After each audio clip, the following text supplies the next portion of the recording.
Thank you very much. I'm positive that that is the most dramatic entrance that I will ever make in my entire life.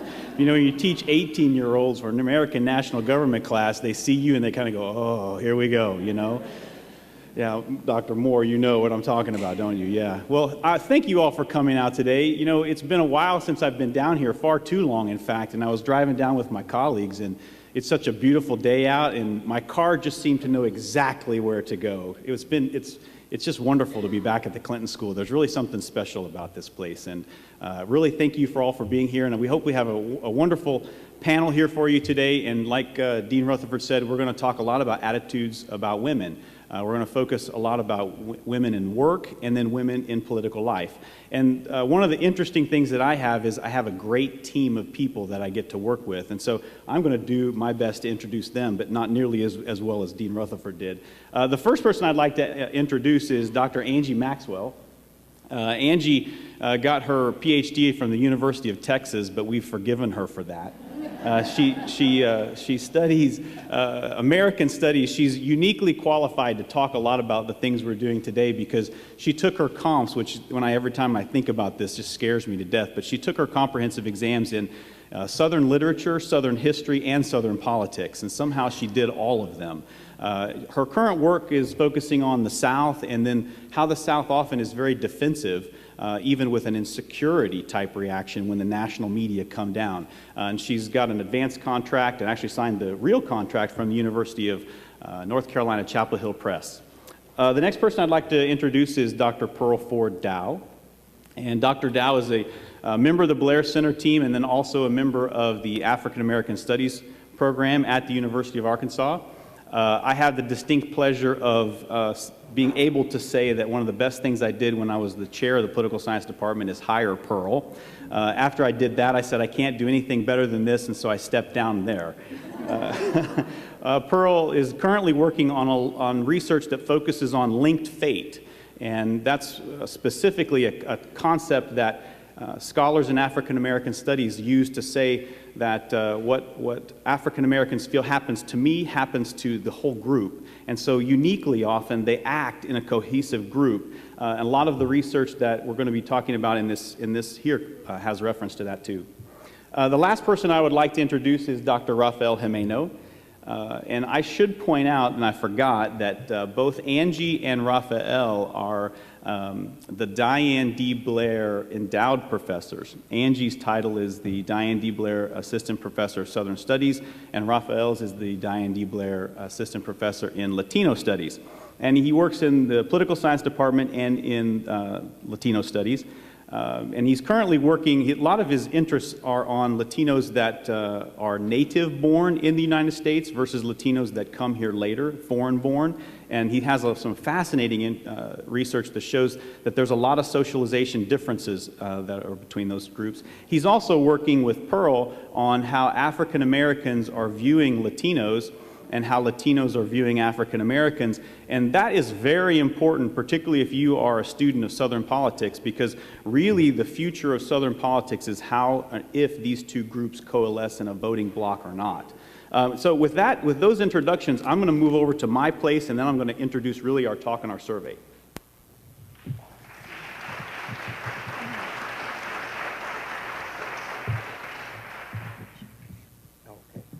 Let me make sure this one's on. Okay, great. As Skip mentioned, I just would like to say a little bit more about the Blair Center. You know, the center that we represent is named after Diane Blair. And for those of you that may have known her, she was the model that we all really try to live up to in terms of being a professor, being an activist, being an amazing teacher, and is also an amazing scholar. We're always happy to be able to say that we're with the Diane Blair Center. But this year is really special because we're able to say that we're partnering with the Clinton School on so many things. And one of the things that's the biggest thing we're partnering with is this survey. And I'm going to move here to just a little bit about our survey methodology. And the survey that we did here is very, very unique. I don't know of any other one like it in the country, and I've been conducting academic surveys for 20 years. We're going to tell you a little bit more why, but we're able to accurately talk about attitudes about the South among very different groups with a degree of accuracy that really no one else has. We get calls from people at Duke. Most recently, got an email from folks at Duke that would love to have our data. We're happy to be able to say no. We're able to, not till my colleagues are done with it, then you can have it. But it is very unique, and it's something that is really setting the Clinton School and the Blair Center apart. One of the things, besides Year of the Woman, I should point out too that Dr. Charlotte Williams is a partner in all this as well, and she was added tremendously to this, and we've got a lot of questions on the survey about community philanthropy and trying to help us understand more of what Charlotte's always talking about: time, treasure, and talent. I almost had 3 T's. So we'll hopefully, she and I will be able to come back soon and give a report about community philanthropy. Okay, next one. So most national surveys have 1,000 people included, and sometimes if you're watching the media surveys, they'll have 500 people, and then their margins of error are very large. The national surveys that I generally publish off of, the NES at the University of Michigan or the General Social Survey at the University of Chicago, will have 1,200 to 1,300 people in there. And that is fantastic unless I want to talk about African Americans, or if I want to talk about Latinos, or if I even want to talk about women in the South. Because if you have 1,200 people in your sample, if you disaggregate that down to the South, now you're maybe down to 400, 500 people if I'm lucky.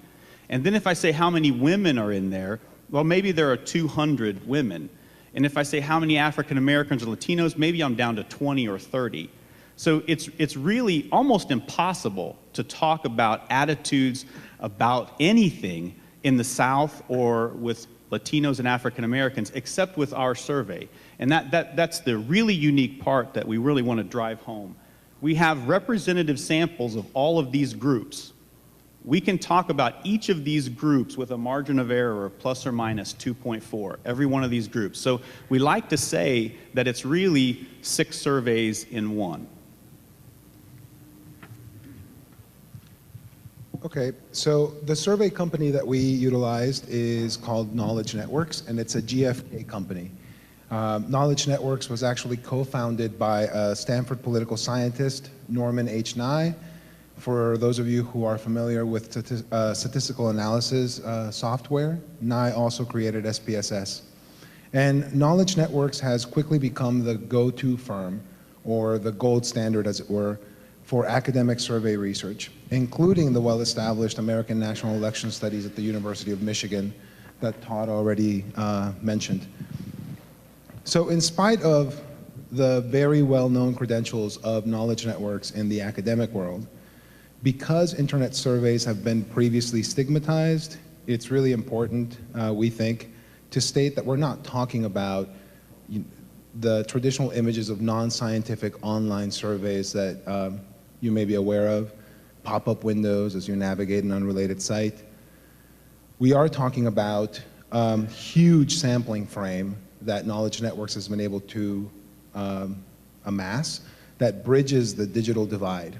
What this means is that they provide computers and internet services to randomly selected people who don't already have this access. And so this allows them to reach traditionally underrepresented groups, not just younger people, but also people who live in rural areas like Arkansas, and even Spanish-speaking respondents.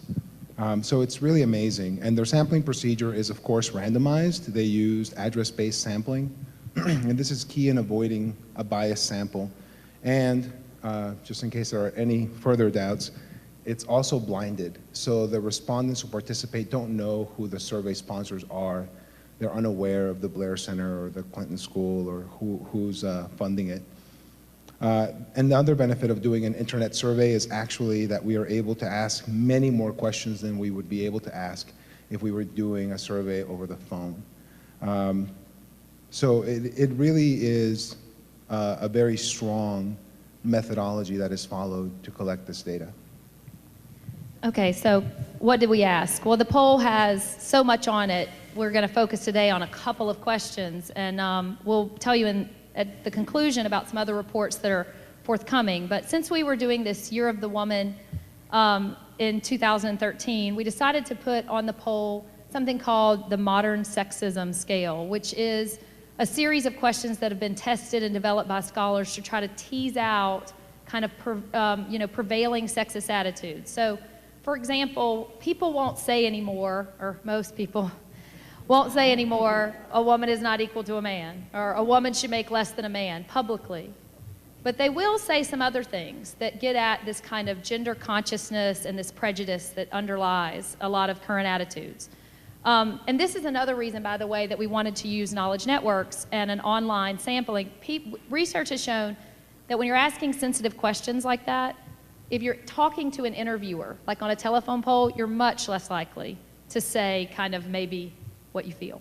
But with the anonymity that comes with an internet survey, we get very accurate sampling. So, for example, the CDC is now exclusively using this company that we used because they can't get people to tell accurate information about their health and so on. So it's why if you're going to be asking about sexism and you're going to be asking about racism, this is a huge advantage. Not to mention, of course, that we can reach people in the South that we usually don't get. So what's in this modern sexism scale? 5 questions that we use that all focus on pretty much women in the workplace. They're scaled on a 5-point scale, with 1 being you strongly disagree to 5 being you strongly disagree. So by the end, you have kind of a joint score, on the scale. So the questions you'll see are up on the slide. Many women are actually seeking special favors, such as hiring policies that favor them over men under the guise of asking for equality. Or skipping down, feminists are seeking for women to have more power than men. Discrimination against women is no longer a problem in the United States. So when you're getting someone who is considered kind of highly sexist, they're going to agree or strongly agree on all of these questions. And I guess what's really underneath the questions is just an attitude that there is some kind of distrust in feminism, that it's a zero-sum game, that one group's going to lose power if women gain power, that there's complaining, that it's not real. And that's the kind of modern sexism we see today. And so that's what we wanted to ask and see how prevalent that is within our country and within the South. So when we created this, the scale of these 5 questions, the scores range from 5 to 25. The overall average of the score was 14, and the standard deviation is 3.49. And so what that means is that what we're looking at is we know that we have an average of 14. But we're trying to find out about the percentage of persons that may actually fall above or below that average. And so with the standard deviation being 3.49, persons that scored 18 or higher, those are persons that we identified as having above average responses and being above average sexist responses.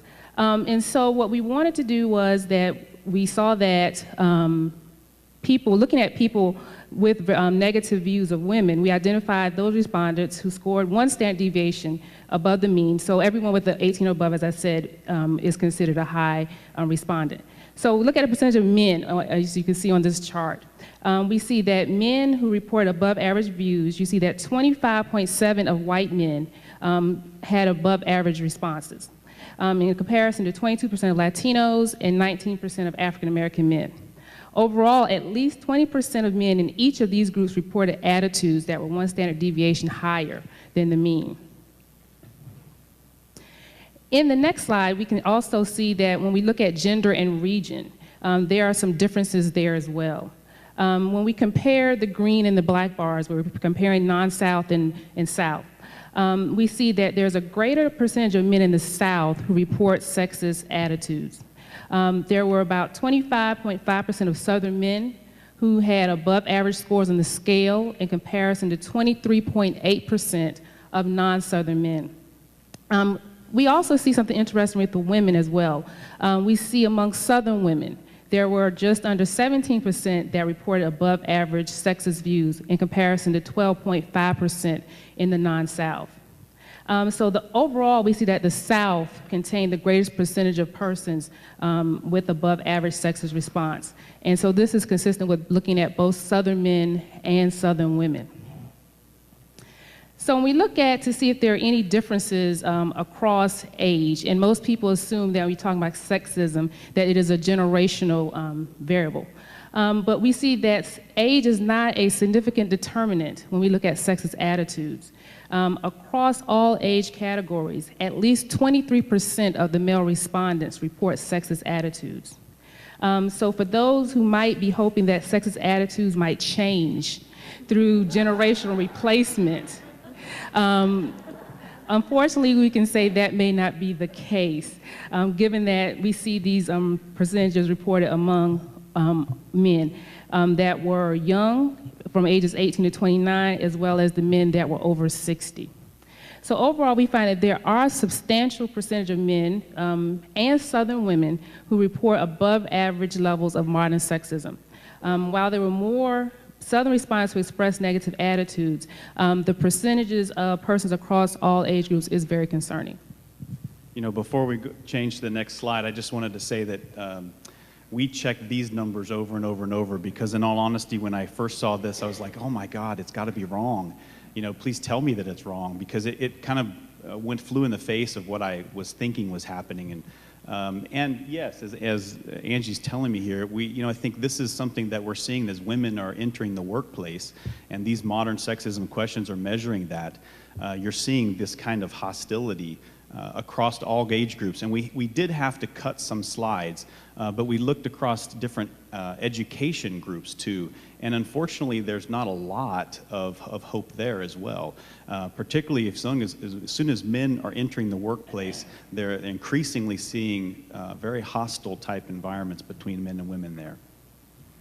Okay, before we really start switching gears to away from the workplace and into politics, we're going to start talking in a minute about future. I'd like to look back just a couple months here, and if you recall, political scientists love to look at the gender gap and why do women seem to overwhelmingly favor Democratic candidates. And this is something that happened in the late 80s, and people were talking about it might be a recurring trend. In the 90s, it became a staple, and so even journalists talk about the gender gap now, and it's something that we hear about in paper all the time. And if you can see these two quotes up here, in the 2012 presidential election, the gender gap reached an all-time high. And that's something that we're really interested in why. And one of the things that our poll allows us to do, as you've seen, is break these down into ways that other surveys can't. When we broke the gender gap down between the South and the non-South, we found that the gender gap in 2012 was very, very real. I mean, there's about a 24% gap between women in the non-South who supported Obama versus women who supported Romney. But then when you look at the South, the gap was almost non-existent. Okay, admittedly, there's about a 2% gap there, but very surprisingly, the gender gap that we talk about, that national candidates and even local candidates tend to rely upon, not only in turnout but vote choice, it really doesn't happen in the South. And we think that most journalists and we think that political scientists and sociologists have missed this in the past, mostly because they don't really have the data to be able to talk about it. Okay, now to the politics. In addition to our questions about modern sexism, we asked a battery of questions to determine if respondents felt they would see a female president in their lifetime. Now, what is important to remember here is that we were not asking, do you want a female president? We're asking, do you believe you will see one? And so be mindful of that as we go through these next few slides. So when we look at race and ethnicity, when we look at the respondents who believe they will see a female president in their lifetime, what we can see is possibly that the presence of Barack Obama probably has had a significant impact on the response of African Americans and Latinos. So when we look at African American response, we see that they are the most optimistic in believing that they will see a female president. Over about 83.2% responded yes. Latinos and Latinas were slightly lower, with 80% expecting to see a female president. Caucasians were the least optimistic, and that is that they were at 75.6%. So these are national numbers here. So now we begin to look at gender and region. We see that there are some distinctions here again between groups. As you can see, the highest percentage were among non-Southern blacks and Southern Hispanic women, who both reported a level of optimism at 84%. But then we see Southern white women and Southern white men were the least optimistic, reporting at 74 and 75%. And in some respects, this might be seen as good news, since nearly 75% of all groups expected to see a female president in their lifetime. Okay, so given that so many people expect to see a female president in their lifetime, we also wanted to see whom respondents favored in hypothetical matchups in the upcoming 2016 election. So we join all the pundits in the media who are already theorizing about 2016 results. We considered a lot of possible candidates, but included only Hillary Clinton as the likely Democrat, based primarily on the fact that she's the only Democrat that is being discussed in terms of the 2016 election at this point in time. And also, given the fact that there's been quite a bit of research done on her rising popularity. I mean, earlier in December of 2012, Gallup released the results of a survey that basically determined that Hillary Clinton was the most admired female politician, and second only to Barack Obama amongst all politicians in the US currently. And we included her in hypothetical matchups against likely GOP contenders, again, as it stands now, Jeb Bush, Marco Rubio, and Chris Christie. But the exciting thing is that these choices also give us quite a bit of variation when it comes to candidate age, sex, and ethnicity. So some interesting comparisons to make there. So on this slide, what we're looking at is just the overall nationwide results for these matchups between Hillary Clinton and the Republican frontrunners. So,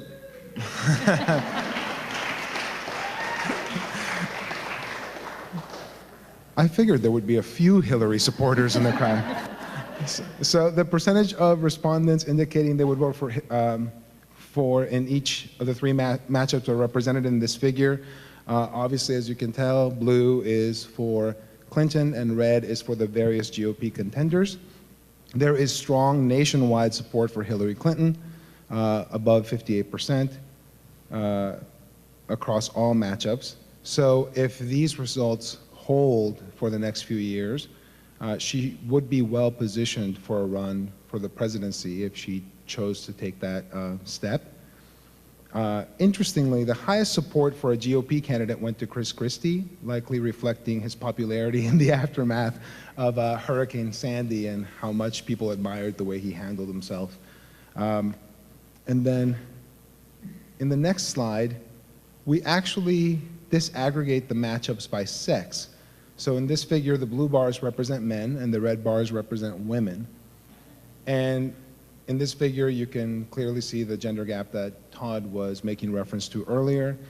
Hillary Clinton maintains her large proportion of support among women. Hillary has over 60% of support from women regardless of the hypothetical matchup. And then when we look next at men, interestingly, we see that Hillary received less support relative to female respondents, but nevertheless, a majority of male respondents still indicated that they would vote for her over the likely GOP contender, between 53% and 57% of respondents, which we think is rather significant and obviously an indication of how well respected her time at the State Department is in the American public. So again, it all depends on what happens in the next few years, but very encouraging results for any future Hillary supporters in this crowd. Okay, so now to kind of break it down even further, we know there's strong support for Hillary Clinton right now, but we kind of couldn't resist digging deeper into Clinton-Bush 2016 campaign. Also, strategically, you know, a lot of times this early on, some of the advantage that a candidate has to do with name recognition. So specifically to look at, and a lot of the Republican pairings against Hillary are similar numbers, but to look at Bush specifically is, instructive in this case. So in this figure, we disaggregate the responses by region and race and ethnicity. And Hillary's support is the blue bar, and Jeb Bush's support, the hypothetical race, is represented in the red bar.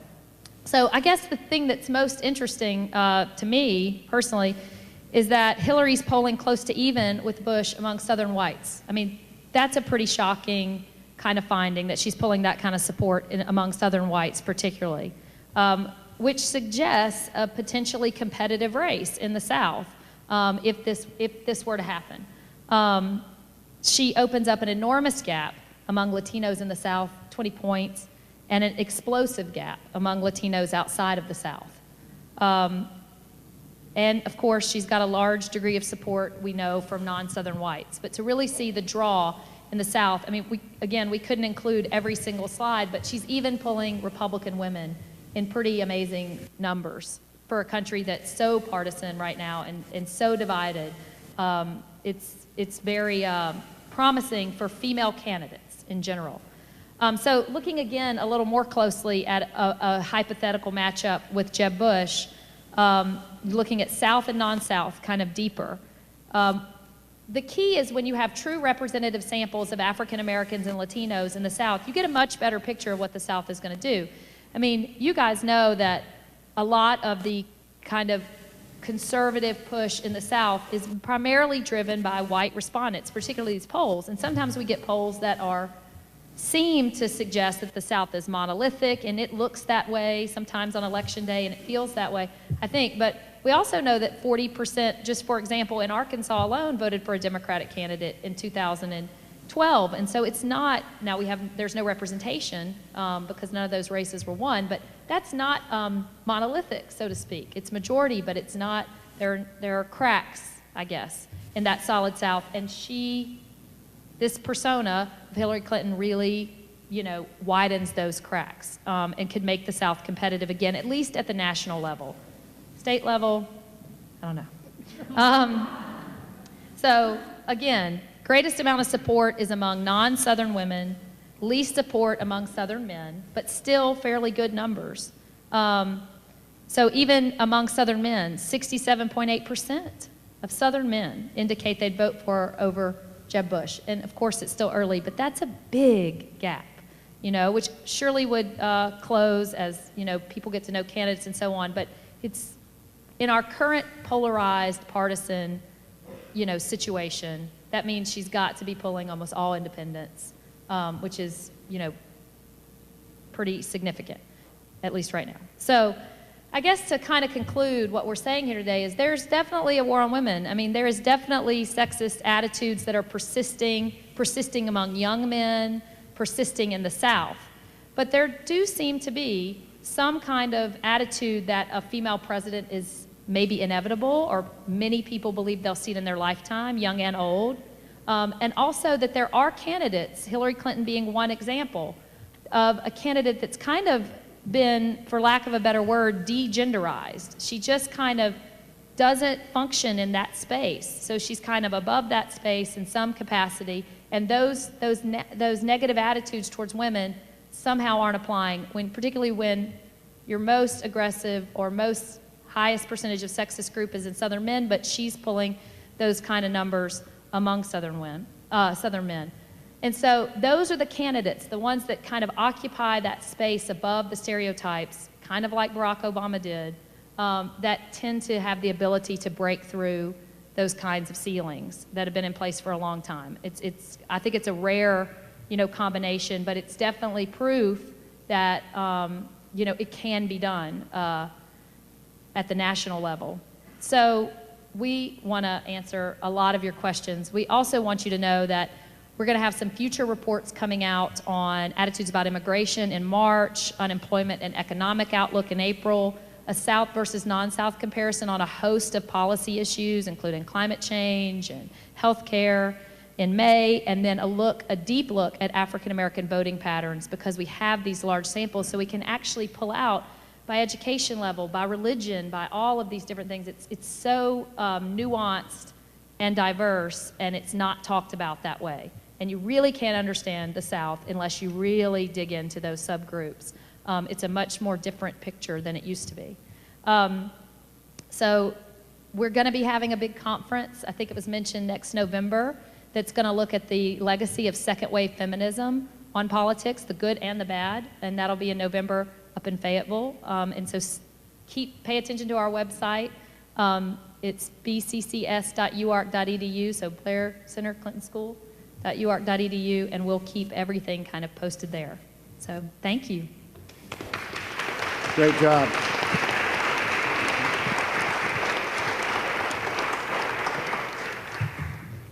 Interesting numbers. Great job.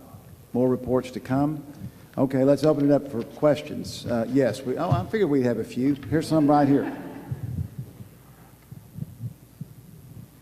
When was the survey done? I'm curious if it was the questions came before President Clinton spoke at the National Convention and became so, more well thought of, and if it was before or after the whole Benghazi thing. It's after that. We polled right after the presidential election. I mean, one of the reasons that we chose to survey after the presidential election as opposed to before is there's a lot of research that shows that if you ask people about attitudes toward people or different issue positions during the campaign, that people's they change their attitudes according to what they've been told on the media or what they've been contacted.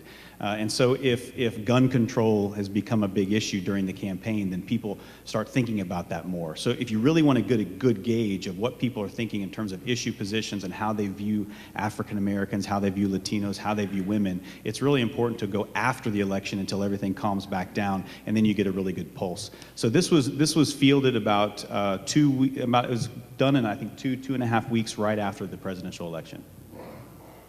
Yes, question right here. I personally know there will be a female president in my lifetime, and I haven't got that long to go, so hurry up. But I hate to see all the women rush to just one woman. I know that it's important to get her in, which I think we'll do, but I hate to see us forget about Dianne Feinstein and Condi Rice, because they are unbelievable women, and I don't know whether you all have an opinion about that. Do we need to get Hillary in and then think of them? It's a shame to pass them up.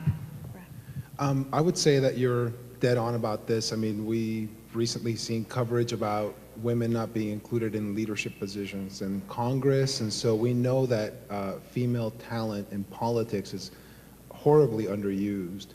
The reason, I think, for all this massive amounts of attention focused on Hillary Clinton is because not only the perceived effectiveness with which she handled her job at state, but also because Clinton is a brand name, as I think Angie mentioned in her presentation. And this is not just nationwide, but for many communities in particular. I mean, for the Latino community, for example, the name Clinton is associated with the 90s and this boom time that moved many members of the community into the middle class. And so there was high amounts of Latino support for Hillary Clinton even in the Democratic primary. I think that's a positive thing, that even if it takes away attention from other able leaders, simply because there's this perception of almost inevitability that her time has come, that she is seasoned enough to hold the highest office. And so, yeah, we need more balance, but it's a good thing. Well, the other thing I would add to that is that there's going to be a lot more research done by the Blair Center Clinton School partnership between now and 2016. So there will be plenty of time to ask questions. I think the real issue in this question was, will you see a woman president in your lifetime? And there's one out there that is rumored to be a candidate, may be a candidate, could be a candidate, and I'm not announcing her candidacy. But I think it shows that a woman can be elected president, and that was what we were trying to do in this survey. Christine, what's the question right here? We'll get over here. I guess following up on that,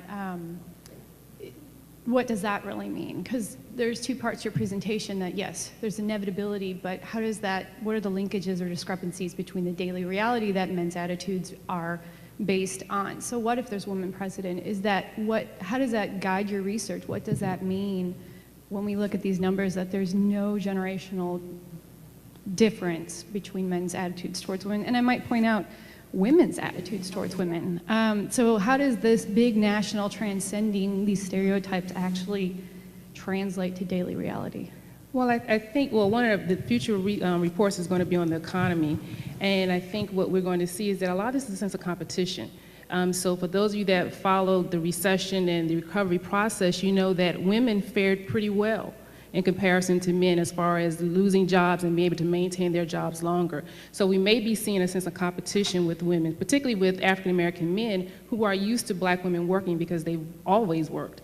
And so there's probably something else there that's going on to have these attitudes continue to persist. But I think we may be able to actually aggregate some more of that when we look at those economic numbers. I also think that inevitability, or thinking it's inevitable, I think that's progress. And I think that's from women on both sides of the aisle that have got into positions of authority. We get used to having people on the vice presidential ticket. We get used to having people running for the nomination. And then it starts to seem like it is inevitable. And even if that doesn't translate into daily life, I think it does trickle down. I do think that. I think those coattails trickle down. I think we have, evidence that shows that. And I think that exactly what, Barack Obama's ability to break that ceiling has done to inspire African American candidates to run and seek office is the same thing that a female candidacy that's successful can do.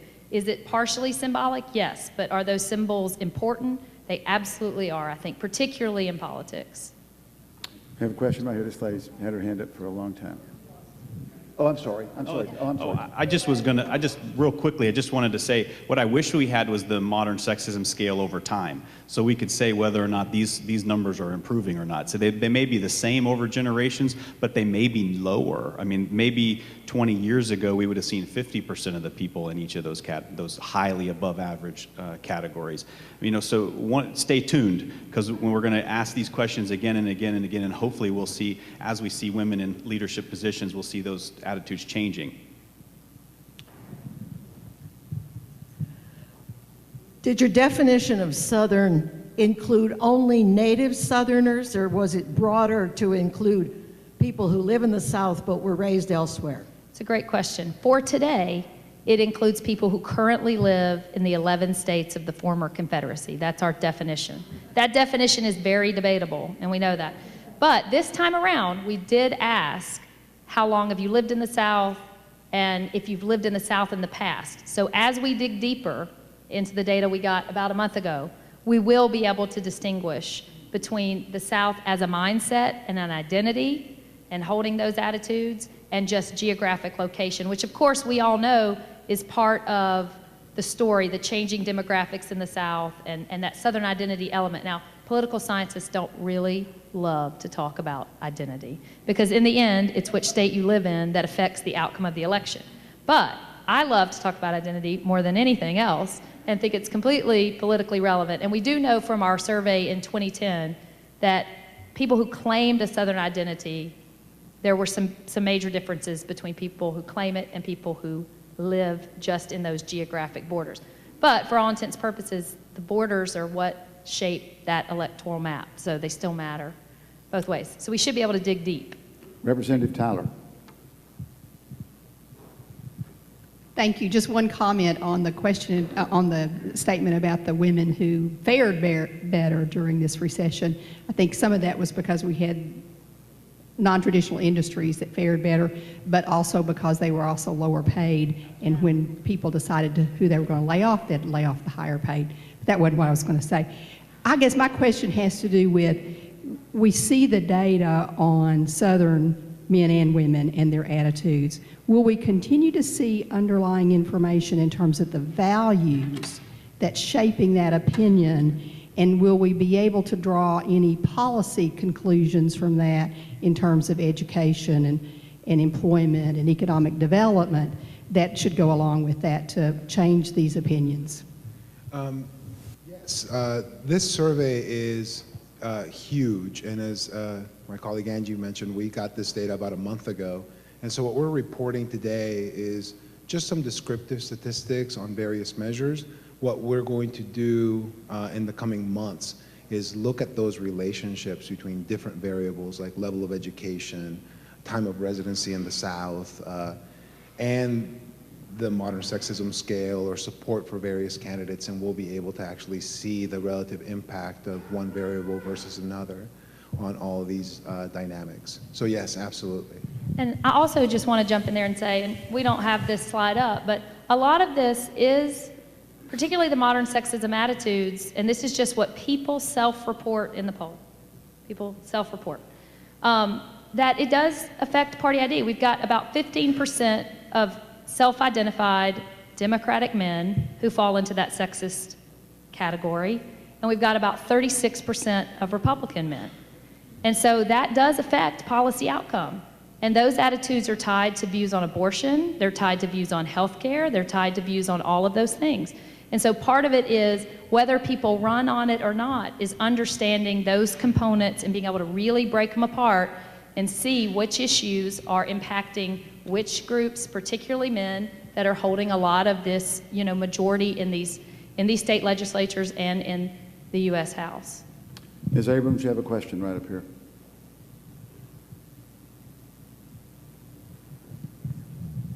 I was listening carefully to the slides that you presented, but I probably need to look at the research deeper. It didn't mention, or I didn't see, where the variables of faith as it relates to the South. It doesn't deal with imagery. We know that in America, when you deal with politics, if you go back and look at presidents who have been elected in the history of this country, you look at the women in the Senate and the House, Mr. America and Miss America is very important. And as we move into the digital arena, that's going to have a greater impact. Like that's why everybody's getting facelifts and everything else to be Miss America.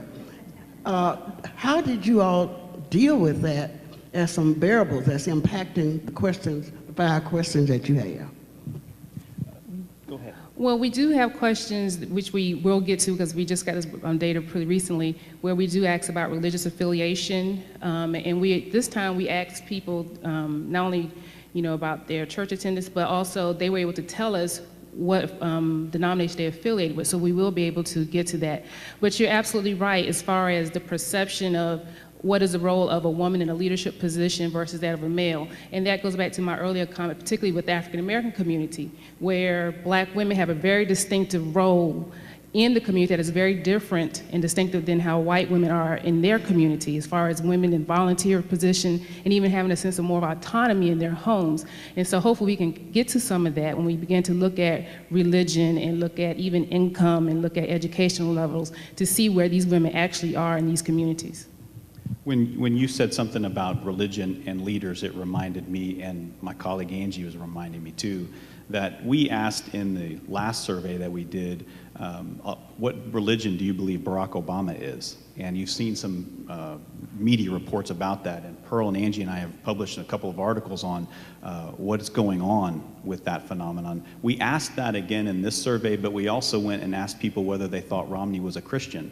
Now, my colleagues may have some data on that. I haven't looked at that yet, but one of the things that we definitely want to do is try to ferret out, like, who thinks that these people are the religion that they profess, and who are these people that think, no, I don't care what they're saying, there's something different. I don't have an answer to that right now, but it's something that we're looking forward to publishing on that soon. The reason why I asked that question, I know the research is showing more and more people don't even identify with faith. I'm talking about the major faith. They don't even go to church. Okay, let's, all right. Well, In the it's a very very- back, in the very back, Evie's got a question back there on the very back. I know there's a lot of questions. We just got to wait. Please, everybody be patient. We're trying to get to everybody.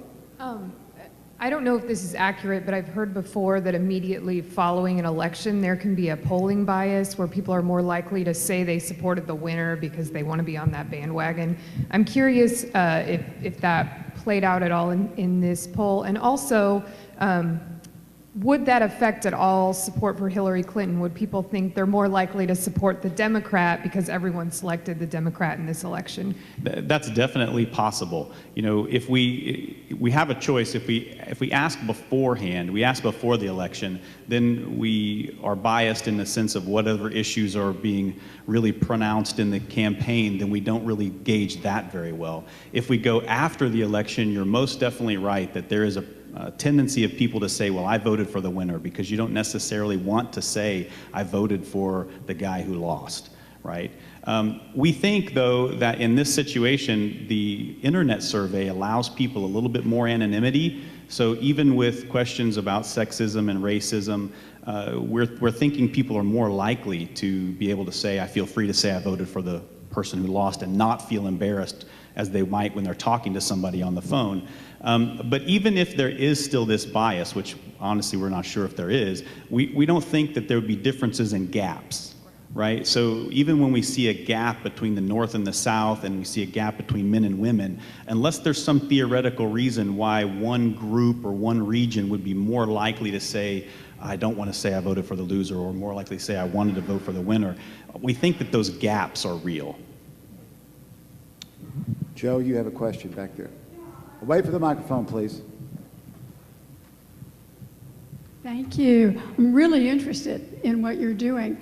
And a couple of weeks ago, when the Women's Foundation update of the 1973 Commission on the Status of Women's report was released to the public here, there was a wonderful passage in that report, which I believe was taken from your research, on how men and women responded to the capacity of political figures, male and female, to speak about international issues and other, what kind of authority ordinary men and women gave them. I think that came from Lynette, from Janine Perry's Arkansas poll. I think that's where that information came. Because I was very interested in that data up against the kind of modern sexism that you're reporting, and wondered how you would put together those two sets of information.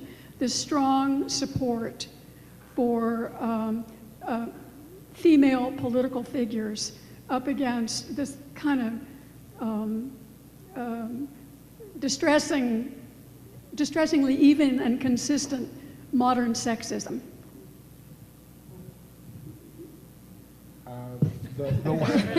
I guess I'll jump in. The only thing I wanted to really speak to was that this happens a lot of times in survey and academic research. You'll have one group of researchers in some university or institute that conducts this amazingly interesting survey on various topics, and then a completely different survey that includes slightly different questions. So you always think, oh, what if this group had asked that question, or what if that group had asked this question?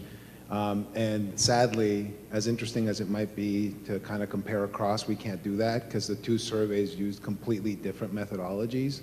So we can't actually address a direct comparison with the Arkansas poll because it's a completely different animal in that regard. Senator Pryor. This may be an Arkansas time, But we do it because we got to put you on. So I got to do it.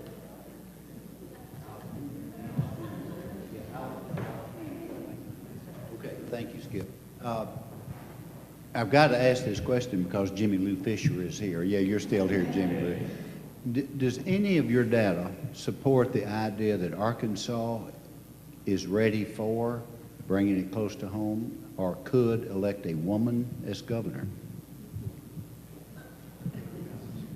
You know, when it comes to Arkansas, let me just talk about my opinion. Because the reality is that our sample, we really are trying to get at these groups, and so we sampled regionally and nationally. So there aren't really enough. I mean, the scholar in me wants to say, yeah, I know I'm being a good politician as well as a good scholar here. We have maybe, you know, less than 100 people from the state of Arkansas in this survey because we're really trying to talk about the whole South and the whole region. So I don't really have data from that here. You know, in terms of the state of Arkansas, I think that this is my personal opinion. I think we're going to be dragging our feet. You know, maybe my colleagues will disagree with me here. I'd like to say differently, but even if you look at some of the things that the state legislature is doing even recently, it doesn't seem to me to bode that well that we're on track for, you know, a female governor anytime soon. But one thing that is instructive about these numbers on Hillary Clinton, even though they're national numbers and we're talking about the presidency, is this, as I said before, this kind of space that she's occupying, this view that she's such a strong diplomat, these different experiences she brings to the table that are not just gendered, I guess, experiences. I mean, that was part of the issue in 2008 was, oh, she's just been First Lady, as if that's a just, right? But still, that a lot of her kind of national presence had been in that role. Now that she's out of that role and she's held, you know, Secretary of State and has such high approval numbers, she can kind of, again, get to this space that isn't pulled down by our gender stereotypes.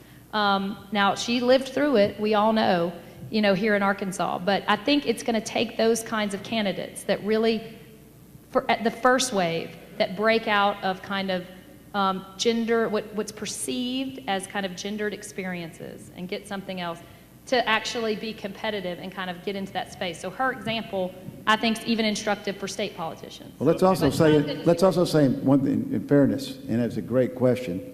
Jimmy Lou Fisher came pretty close. Yes.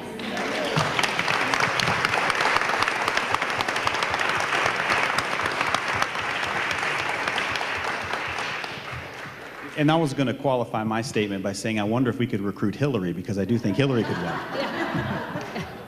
Steve, in the back. Got to wait for the mic. Do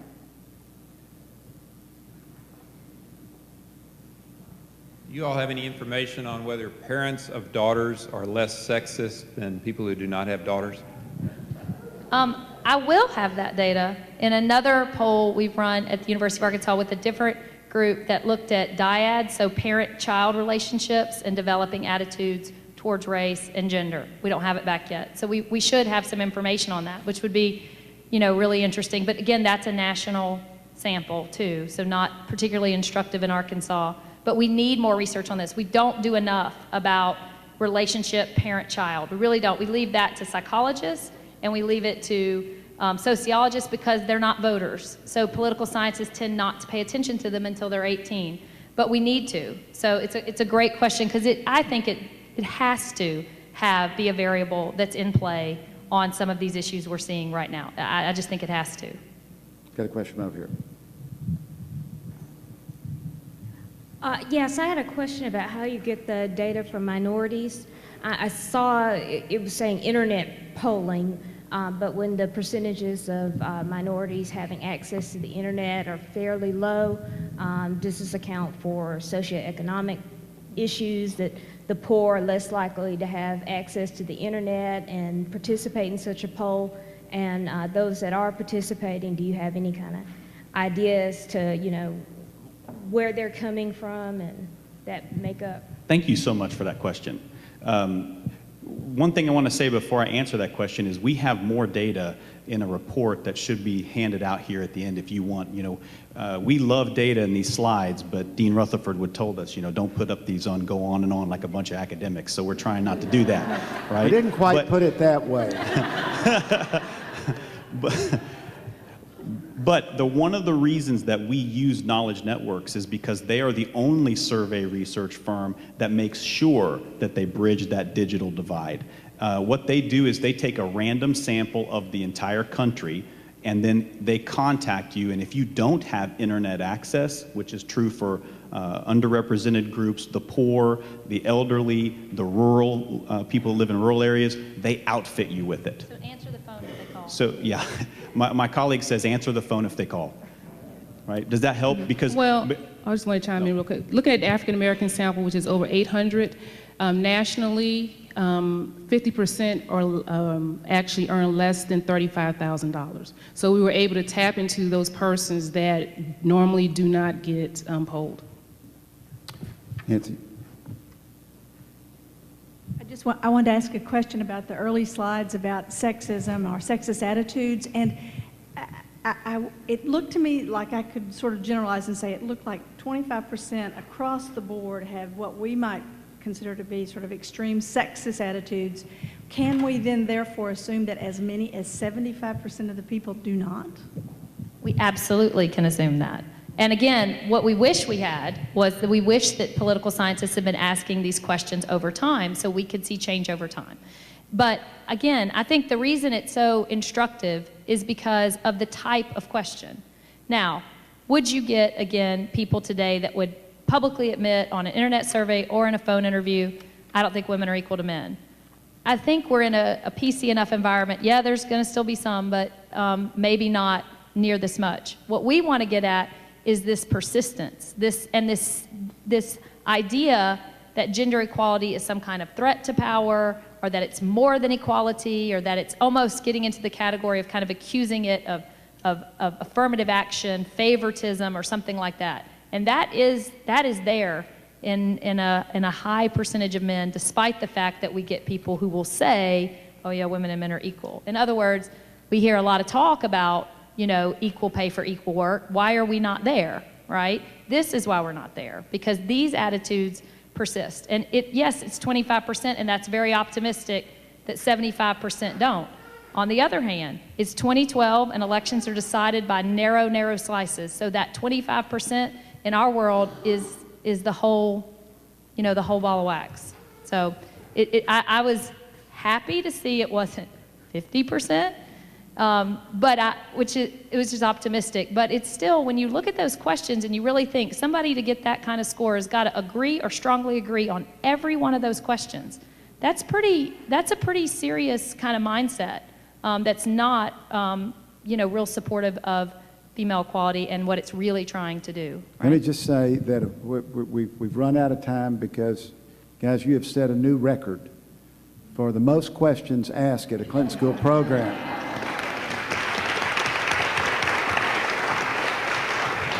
Which shows the great interest in your work. They've done a great job. Let's give them a big hand.